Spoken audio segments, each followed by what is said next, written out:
그 오늘 말씀을 이해하려면 이게 상당히 좀 이 배경을 전체적으로 다 살펴야 이야기할 수 있는 이 배경 지식이 없으면 이 오늘의 말씀을 이해하기가 어려운 그런 상황입니다. 그래서 어쩔 수 없이 좀 배경을 함께 살펴보면서 과거 한 이제 1년 전인가요? 아니면 몇 개월 전에 이 열왕기 바로 이 본문을 가지고 여러분들과 함께 금요일에 한번 그 설교를 한 기억이 납니다. 그래서 그때의 내용을 다시 좀 상기하면서 오늘 우리 회복의 주님, 다시금 모든 것을 회복시키시는 주님이라는 주제를 가지고 함께 말씀을 좀 나누고자 합니다.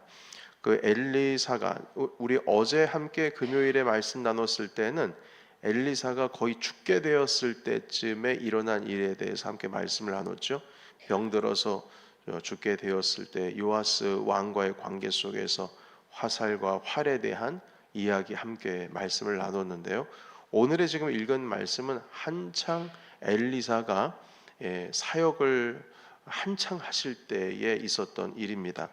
우리가 기억하나 할 겁니다. 수넴 여인의 이야기.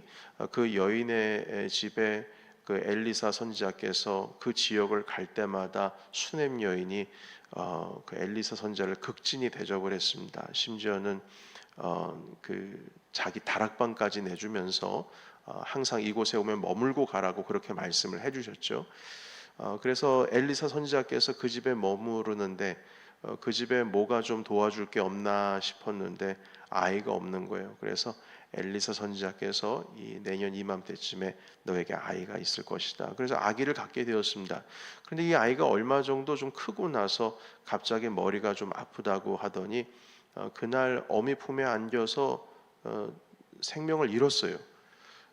그래서 이 여인이 당장 나귀 한 마리와 종을 남편에게 달라고 해서 엘리사 선지자에게 급히 달려가죠. 내가 언제 선지자님께 아들 달라 했습니까? 내가 달라 한 적도 없는데 필요 없다고 했는데 굳이 선지자께서 나에게 이 귀한 생명의 선물을 주셨는데 이제 또 하나님께서 가져가십니까? 하면서 막 애통을 하는 겁니다. 엘리사 선지자께서 이 아이를 그래서 살린 일이 있었죠.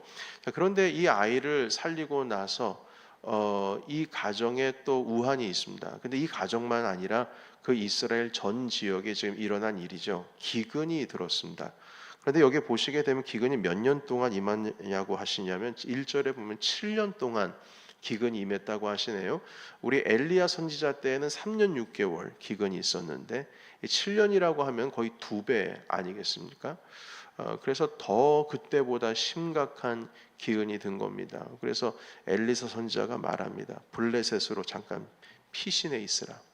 거기는 그래도 살만하니까 다시금 7년이 지나고 나서 돌아오면 된다 하면서 가르쳐 주셨는데 과거 그 아브라함도 그 블레셋 지역 그 가까이로 기근을 피해서 한번 좀 내려간 적이 있었습니다. 그러니까 이 땅은 좀 괜찮았나 봅니다. 해변가인데 그래서 이 여인과 아들과 그리고 남편이 다 길을 떠났는데 그 기근이 있는 동안에 남편은 죽었어요. 그리고 나서 다시금 돌아왔는데 이게 참 문제가 생겼습니다. 자기가 떠난 그 7년 동안에 주변에 있었던 이웃들이나 아니면 친척들이 이 땅을 자기 땅이라고 우기는 거예요. 그래서 이 내용을 가지고 억울하니까 왕에게 상소를 해서 가지고 온 겁니다. 왕이시여, 내 억울한 사정을 좀 들어주십시오. 그렇게 왕에게 하소연하려고 왔는데요. 참 이게 놀라운 것은 바로 그 하소연을 하고 있는 그때 바로 무슨 일이 있었냐면은 엘리사 선지자의 게하시가 왕에게 엘리사 선지자가 그동안 했었던 귀한 일들에 대해서 보고를 하기 시작하는데요. 그때 때마침 게하시가 왕에게 과거에 수넴 여인의 아들을 살리신 일, 수넴 여인에게 했던 이 일들을 왕에게 보고를 하고 있는 가운데에 그 여인이 아들과 함께 왕이시여 이 억울함을 풀어주소서 하고 그 자리에 오게 된 거예요. 그래서 이 게하시가 바로 왕이시여 제가 지금 말하고 있는 그 여인이 바로 저 여인입니다. 이것이 바로 이제 오늘 본문에 일어나고 있는 일이거든요. 그래서 왕께서 한 관원을 아예 여기 6절에 한번 보실까? 6절의 말씀을 같이 읽겠습니다. 자, 시작. 왕이 그 여인에게 물음에 여인이 설명한지라 왕이 그를 위하여 한 관리를 임명하여 이르되 이 여인에게 속한 모든 것과 이 땅에서 떠날 때부터 이제까지 그의 밭의 소출을 다 돌려주라 하였더라. 아멘. 그 여인에게 한 관리를 전담 관리로 그냥 딱 붙여주셨어요. 그러니까 이 여인에게 있어서 자기에게 모든 것들을 해결해 줄 수 있는 관리가 하나가 붙으니까 뭐 얻은 건 다 얻은 거지. 그리고 왕이 뭐라고 말했냐면 지금까지 이 땅에서 떠날 때부터 지금까지 있었던 밭의 소출, 그러니까 지금까지 7년 동안 거둬들였던 것까지 다 이 여인에게 돌려줘라 했습니다. 그 완전한 회복이 일어난 것이죠. 그런데 그때 때마침 엘리사의 신하였던 종이었던 게하시가 왕에게 보고를 하고 있었을 타이밍이고요. 그래서 하나님께서 이 수넴 여인에게 끝까지 여인의 삶을 책임지시는 그 내용에 대해서 등장을 하고 있습니다. 자, 그런데 여기서 우리가 한 가지 또 알아야 될 것은 좀 물음표가 하나가 있죠. 그것은 무엇이냐면 여기에 왜 게하시가 등장을 할까 이것입니다.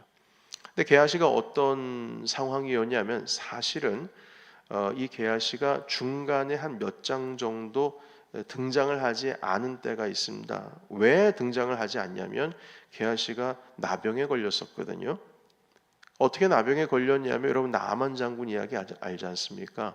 그때 나만 장군이 병 고침을 받고 나서 이제 돌아갈 때에 자기 주인이 뭐 돈도 안 받고 옷도 안 받고 보통 그때 당시에는 가죽옷 아주 훌륭한 신할당의 옷 이 그 가죽옷이 아주 귀했으니까 그 옷을 받지 않고 그냥 무료로 고쳐준 거예요. 그러니까 돌려보내니까 이것에 대해서 이 게하시가 안절부절하는 겁니다. 왜냐하면 그것이라도 아니 왜 주겠다라고 하는 것을 굳이 받지 않을까라는 생각이 들었죠. 그래서 엘리사 선지자에게는 몰래 그냥 모른 척하면서 몰래 뒤로 나와서 나만 장군에게 가서 좀 달라고 해서 은 얼마와 또한 옷까지 몇 가지를 받아가지고 돌아왔습니다. 그때 엘리사 선지자께서 이걸 다 알아차리시고 게하시를 불렀죠. 게하시야, 네가 지금 이때가 가가지고 금 달라 하고 은 달라 하고 옷 달라고 할 바로 그때냐? 네가 왜 이렇게 눈치가 없냐? 하나님께서 일하시는 가운데 너의 그 사심으로 인해서 지금 하나님의 거룩하신 역사하심이 결국에는 돈 주고 받고 하면서 하는 일로 어떻게 이렇게 네가 주님께서 하신 역사를 땅에 떨어뜨릴 수가 있느냐 해서 게하시뿐만 아니라 그의 자손 모두 다 문둥병, 나병에 걸리는 저주를 얻게 되었습니다. 그러니까 그때 이후부터 게하시가 등장을 하지 않아요. 그런데 갑자기 어떻게 여기서 지금 엘리사 선지자로부터 이제 그때부터 떠나 살게 되었죠. 왜냐하면 나병에 걸리면은 성 밖에서 살아야 됩니다. 안에서 사람들과 어울려서 살 수가 없습니다. 근데 어떻게 이 게하시가 여기에 등장할 수 있게 되었을까라고 했을 때 많은 유대인 랍비들이 해석하기를 여러분 또 엊그제 우리 함께 말씀을 나눴을 때에 아람 군대가 이스라엘을 쳐들어왔을 때에 이스라엘 안에 그 먹을 것도 없고 도저히 밖에서 공급을 해주는 것이 없으니까 뭐 비둘기똥 하나에 얼마요, 말머리 하나에 몇십 세겔이요 하면서 물가가 엄청나게 폭등을 했지 않습니까? 그때 이거 어떻게 하나 문둥병자들의 이야기가 등장을 합니다. 근데 문둥병자들이 결국에는 성 밖에서 살다가 우리가 성 안에 들어가도 죽고 밖에 이 아람 군대 진영에 가도 죽으니까 어차피 죽을 거 아람 군대 진영으로 가면은 그러면 좀 먹을 거라도 주지 않겠느냐. 혹시라도 죽으면 뭐 그만이요. 먹을 것을 주면 먹고 죽자 해서 아람 진영으로 가보니까 어떻게 돼 있습니까? 아람 군대가 다 도망가 버렸습니다. 하나님께서 천군 천사를 불러일으켜서 결국에는 이 아람 군대가 무서워 떨며 급히 도망간 흔적만 남게 됐는데 들어가는 막사마다 옷이 널려 있고 금과 은이 널려 있는 거예요. 그래서 그것을 취하여서 훔치려고 했는데 바로 이 사람들이 누구였느냐라고 했을 때 유대 랍비가 바로 그 문둥병 걸린 게하시와 그의 자녀들이었다, 이렇게 해석을 하고 있습니다. 그리고 나서 이 문둥병 걸린 나병 걸린 환자들이 이 소식을 우리가 사마리아 성 안에 있는 왕과 사람들에게 알리지 않으면 엄청난 화가 우리에게 임할 것이라고 하면서 당장 들어가서 이 소식을 알리게 되는 거죠. 그래서 여러분, 이 게하시 같은 경우에는 어떻게 했습니까? 나만 장군에게 옷과 금과 은을 구하러 갔다가 문둥병 걸렸는데, 지금 나병 걸린 상황에서 옷과 금과 은이 있는 것을 보고 옛날 과거에 그 생각이 들지 않았겠어요?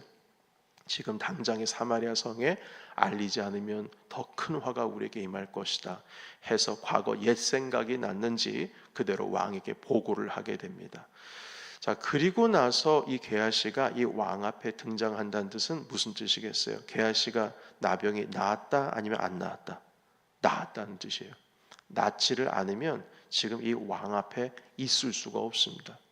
그러니까 병든 몸으로, 그것도 나병 걸린 몸으로 이 사마리아 지역 안으로, 그 성 안으로 들어올 수도 없고, 그리고 왕 앞에 설 수도 없습니다. 그런데 지금 섰다라고 한 뜻은 그 병이 나았다는 뜻입니다. 여러분, 그 엘리사 선지자께서 이 게하시와 그 자녀들에게 평생 나병이 걸릴 거라고 예언을 하신 거였거든요. 그런데 지금은 나았다 이 말이에요. 그러니까 이것을 보시게 되면 하나님께서는 어떤 상황 속에서도 우리가 우리의 죄로 인하여 죽을 수밖에 없고 쓰러질 수밖에 없고 나의 실수와 내 죄로 인해서 내가 넘어질 수밖에 없다 할지라도, 그리고 심지어는 징벌 중에 있다 할지라도 하나님께서는 분명히 회복의 기회를 주신다는 사실을 오늘 이 말씀을 통해서 우리에게 보여주고 계시는 겁니다. 자, 그러면 오늘 이 말씀을 통해서 두 가지의 회복이 일어났어요. 첫 번째는 수냄 여인의 가정에서 회복이 일어납니다. 그리고 두 번째는 게하시의 인생 가운데 회복이 일어납니다. 그래서 이 게하시가 이제 어떤 상황이냐면 바로 이 왕 옆에서 평생 그 왕을 보좌하는 관리인으로 섬기게 되었다, 이렇게 유대인 랍비들은 해석을 하고 있습니다. 사랑하는 성도 여러분, 우리 예수 그리스도께서도 죽을 수밖에 없었던 우리의 인생을 다시 한번 기회를 주시며 십자가의 은혜로 우리를 구원해 주셨습니다.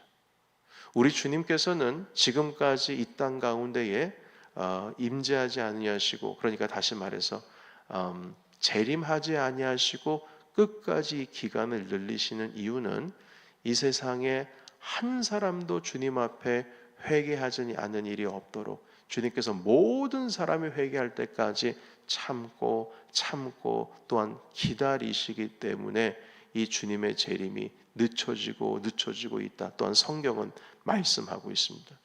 이 말씀을 통해서 가르쳐 주시는 것은 주님께서 언제나 기회를 주신다는 거예요. 우리가 죄를 졌다고 할지라도 또 기회를 주시는 거예요. 다시금 회복하고 다시금 일어서고 다시 주님을 볼 수 있는 기회를 주심으로 인하여서 우리 주님께서 다시금 살 길을 우리에게 주시는 귀한 은혜의 주님이시라는 것입니다. 저주를 받았어도 살 길을 허락해 주시고, 여러분, 그 게하시가 훌륭한 의복들과 금과 은을 보면서 순간 생각했습니다. 이걸 가져갈 것인가 말 것인가. 그런데 과거 옛 생각이 나는 거죠.